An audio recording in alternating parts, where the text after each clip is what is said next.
안녕하세요. 나타샤의 책 여행입니다. 책 읽기 편안한 시간 보내고 계시죠? 오늘은 한국 단편 소설 현진건의 비사감과 러브레터를 읽어보겠습니다. 이 소설은 자유연애를 죄악시하는 엄격주의의 화신이며 아주 못생긴 노처녀인 비사감의 외면적 형상과 행동의 내면에 밤잠 못 자고 기행을 할 만큼 이성을 갈구하는 성적 심리를 풍자와 반어적 수법으로 잘 보여주고 있는 작품입니다.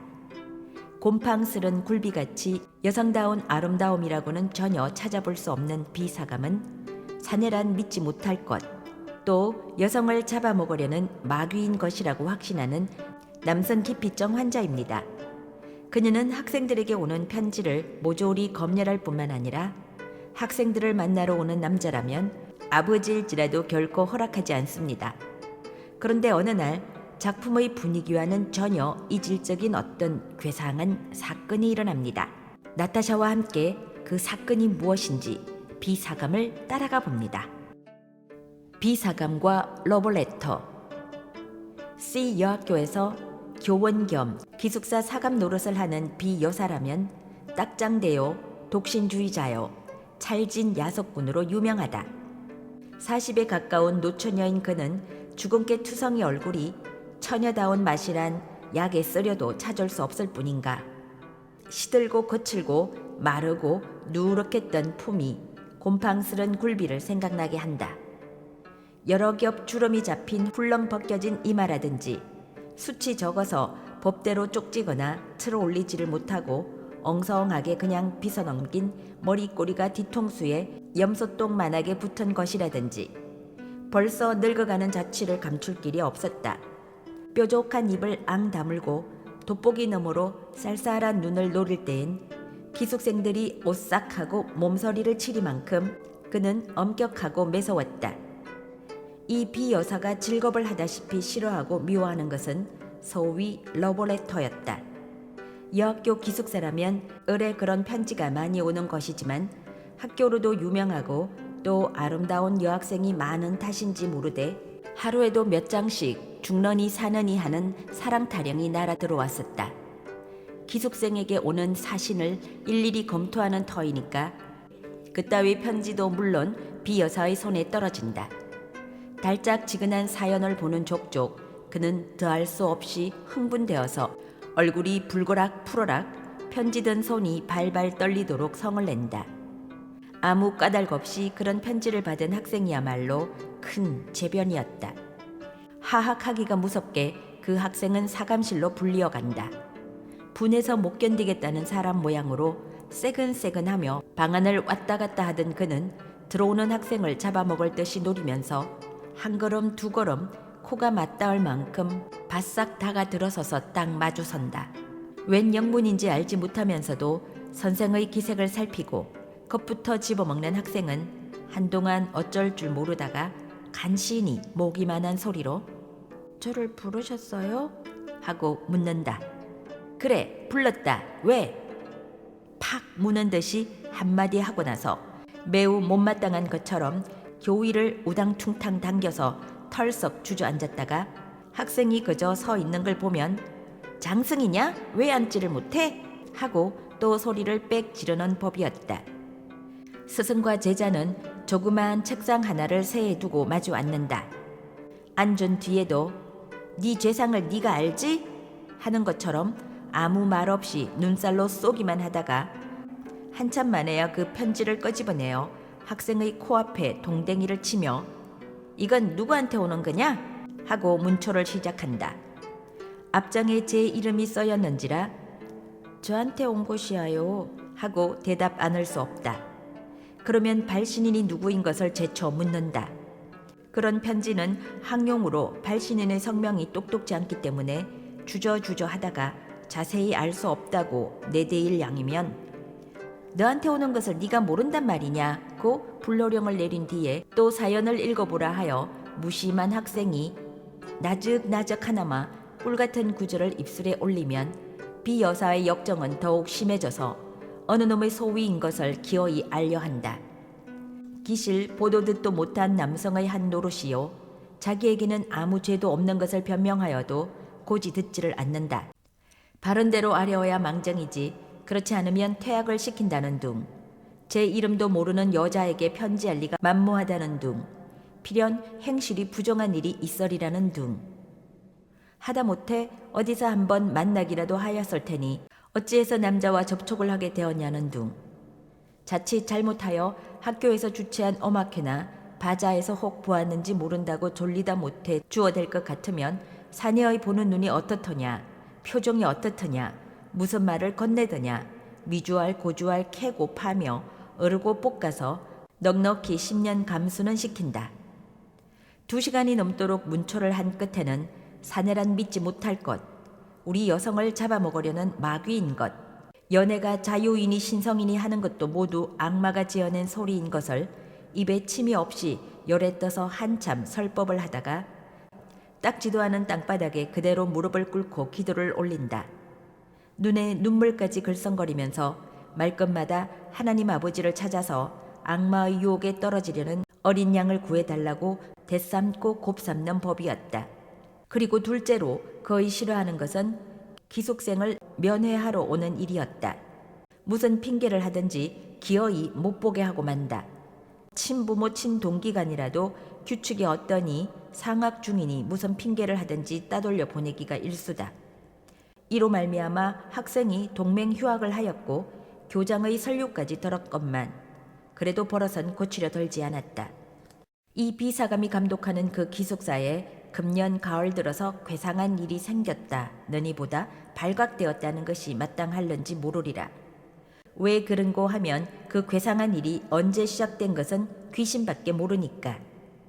그것은 다른 일이 아니라 밤이 깊어서 새로 한 점이 되어 모든 기숙생들이 달고 고운한 잠에 떨어졌을 때 난데없는 깔깔대는 웃음과 속살속살하는 낱말이 새어 흐르는 일이었다. 하룻밤이 아니고 이틀밤이 아닌 다음에야 그런 소리가 잠기 밝은 기숙생의 귀에 들리기도 하였지만 잠결이라 뒷동산에 구르는 마른 잎의 노래로나 달빛에 날개를 번떡이며 울고 가는 기러기의 소리로나 흘려들었다.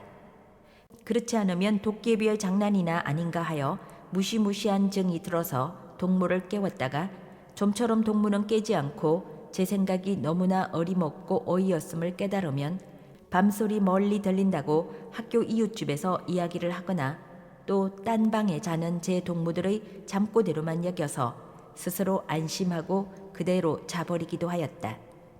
그러나 이 수수께끼가 풀릴 때는 왔다. 이때 공교롭게 한 방에 자던 학생 셋이 한꺼번에 잠을 깨웠다. 첫째 처녀가 소변을 보러 일어났다가 그 소리를 듣고 둘째 처녀와 셋째 처녀를 깨우고 만 것이다. 저 소리를 들어보아요. 아닌 밤중에 저게 무슨 소리야? 하고 첫째 처녀는 휘둥그레진 눈에 무서워하는 빛을 띈다. 어젯밤에 나도 저 소리에 놀랐었어. 도깨비가 났단 말인가?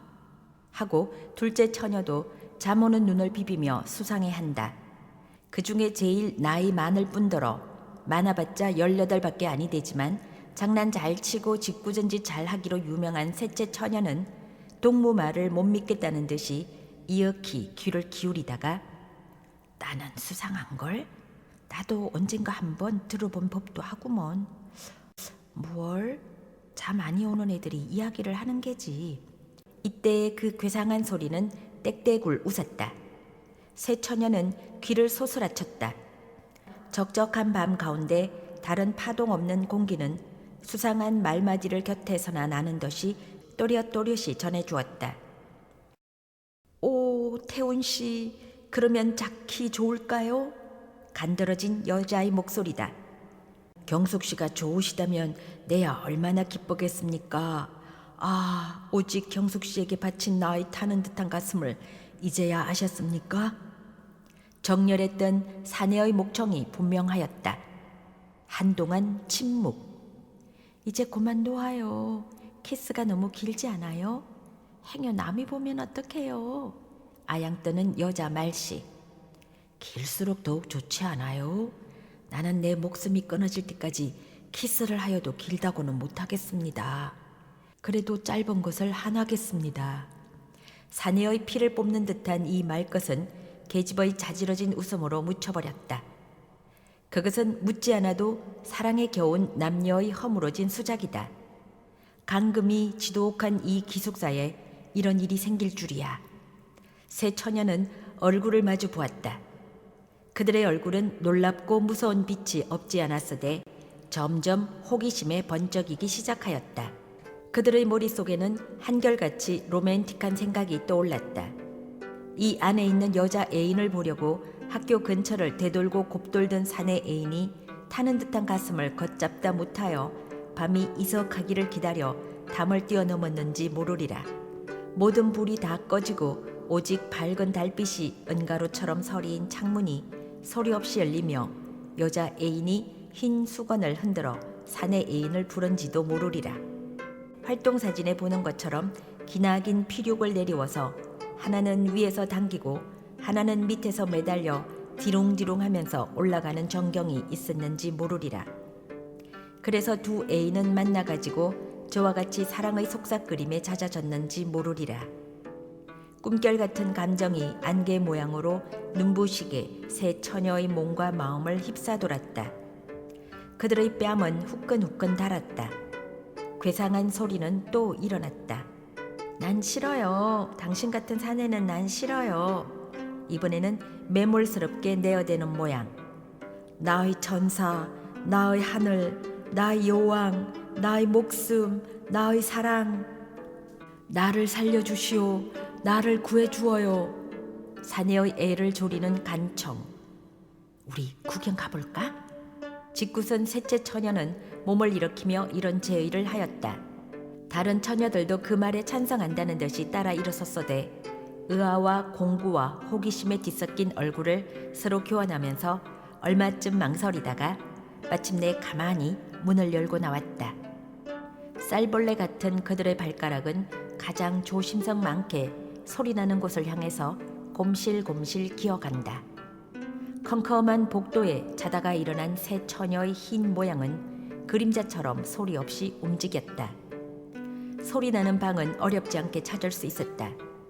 창고는 나무로 깎아 세운 듯이 주춤 걸음을 멈출 만큼 그들은 놀랐다. 그런 소리의 출처야말로 자기네 방에서 몇 걸음 안 되는 사감실일 줄이야. 그렇듯이 사내라면 못 먹어 하고 침이라도 베앗을 듯 하던 비여사의 방일 줄이야. 그 방에 여전히 사내의 비대 발괄하는 푸념이 되풀이되고 있다. 나의 천사, 나의 하늘, 나의 여왕, 나의 목숨, 나의 사랑, 나의 애를 말려 죽이실 테요. 나의 가슴을 뜯어 죽이실 테요. 내 생명을 맡으신 당신의 입술로. 셋째 처녀는 대담스럽게 그 방문을 빠끔히 열었다. 그 틈으로 여섯 눈이 방 안을 향해 쏘았다. 이 어쩐 귀기한 광경이냐.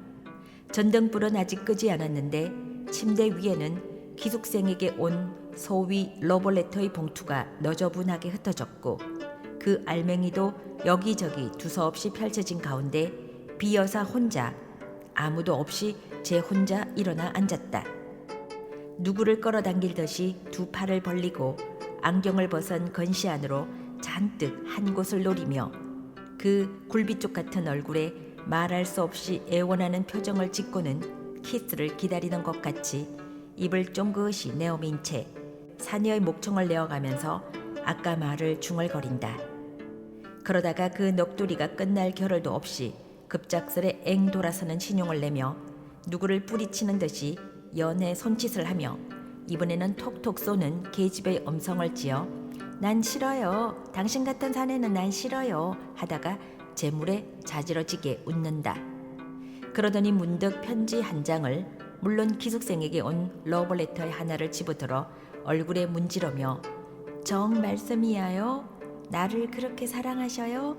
당신의 목숨같이 나를 사랑하셔요? 나를? 이 나를? 하고 몸을 주서르는데 그 음성은 분명히 울음의 가락을 띄었다. 에고머니 저게 웬일이야? 첫째 처녀가 소곤거렸다. 아마 미쳤나 보아. 밤중에 혼자 일어나서 왜 저러고 있을꼬? 둘째 처녀가 맞방망이를 친다. 에그 불쌍해. 하고 셋째 처녀는 손으로 고인 때 모르는 눈물을 씻었다. 지금까지 나타샤의 책 여행이었습니다.